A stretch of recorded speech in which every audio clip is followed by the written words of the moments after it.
2047க்கு எப்படி இந்தியாவை வந்து ஒரு வளர்ச்சி அடைந்த நாடாக எடுத்துன்னு போகிறதுன்றது தான் முக்கியமான ஒரு குறிக்கோளாக இருக்குது. அதுக்கேற்றபடி பல்வேறு மாநிலங்களில் எப்படிப்பட்ட திட்டங்களை வந்து கொண்டுறது முந்தி ஒரே மாதிரி திட்டம் வந்து இந்தியா முழுக்க பல மாநிலங்களில் ஒரே மாதிரி திட்டத்தை கொண்டு வர முடியாது. ஒவ்வொரு மாநிலத்தோட சூழ்நிலைக்கு ஏற்ப திட்டங்கள்லாம் மாற்ற வேண்டிய அவசியம்லாம் இருக்கும். அதுக்கேற்றபடி அதெல்லாம் கணக்கில் எடுத்துக்கொண்டு வளர்ச்சி பணிகளை எப்படி தொடங்குறது, அதை எப்படி ஆரம்பித்து நடத்துறது, அது என்ன மாதிரியான விஷயங்கள் தற்காலத்துக்கு தேவை, எதிர்காலத்துக்கு தேவை போன்ற விஷயங்கள். அந்த அடிப்படையில் தான் அந்த நிதி ஆயோக் இயங்குது ஆக்சுவலா.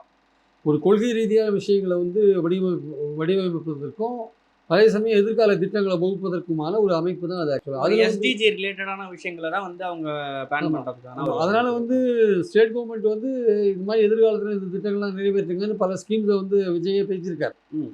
அதாவது ரோடு அது மாரி விஷயங்கள், மீனவர்களுக்கான விஷயங்கள், விவசாயிகளுக்கான விஷயங்கள்லாம் பலதெல்லாம் அவர் பேசியிருக்காரு. எய்ம்ஸ் கொண்டு வாங்க, தமிழ்நாட்டுக்கு இன்னொரு எய்ம்ஸ் ஒரு முதல்ல விஷயம் கோயம்புத்தூர்ல வேணும் அப்படின்னு. மதுரையே இன்னும் முடியல, அதுக்குள்ளயும் கோயம்புத்தூர் கொண்டு வாங்கன்றாரு. அது கோயம்புத்தூர்ல எப்போ வரப்போகுதுன்னு தெரியாது. ஸோ அது மாரி அவர் சொல்லும்பொழுது, அதே மாரி நீட் எக்ஸாம்லாம் வைக்காதீங்க. +2 மார்க்ஸ்லயே நீட் எக்ஸாம் வைங்க. அப்படின்னு அப்புறம் வந்து நீங்க மும்மொழி திட்டத்த வந்து பிரஸ் பண்ணாதீங்க. புதிய கல்விக் கொள்கைய பிரஸ் பண்ணாதீங்க. எங்களுக்கு குடுக்க வேண்டிய நிதிய குடுங்க. கல்வி சமக்கிர சிக்ஷா சமகால நிதி சிக்ஷா அது அந்த குடுங்க கல்வி நிதி அப்படின்ற மாரி சார்ந்த விஷயங்கள வச்சுட்டு திருக்குறள தேசிய இலக்கியமா கொண்டு வாங்க.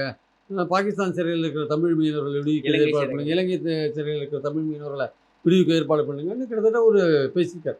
இதில் வந்து ஒரு கொஞ்சம் ஒரு பொலிட்டிக்கல் டோன் இருக்கிற விஷயங்கள் பார்த்தீங்கன்னா, நீட் விஷயங்கள், அதெல்லாம் இந்த கல்வி நிதி சம்மந்தப்பட்ட விஷயங்கள்லாம் கொஞ்சம் சர்ச்சைக்குரிய ஒரு விஷயங்கள். நீட்டுக்கெல்லாம் மசோதா நிறைவேற்றி திமுக ஆட்சியை அனுப்பிச்சு அது பிரசிடென்ட் ஆஃபீஸில் தூங்கி கிடக்க வச்சுக்கோங்க. பிரசிடென்ட் ஆஃபீஸில் தூங்கி கிடக்கு, இல்லை கவர்மெண்ட்டில் தூங்கி கிடக்க வச்சுக்கோங்க.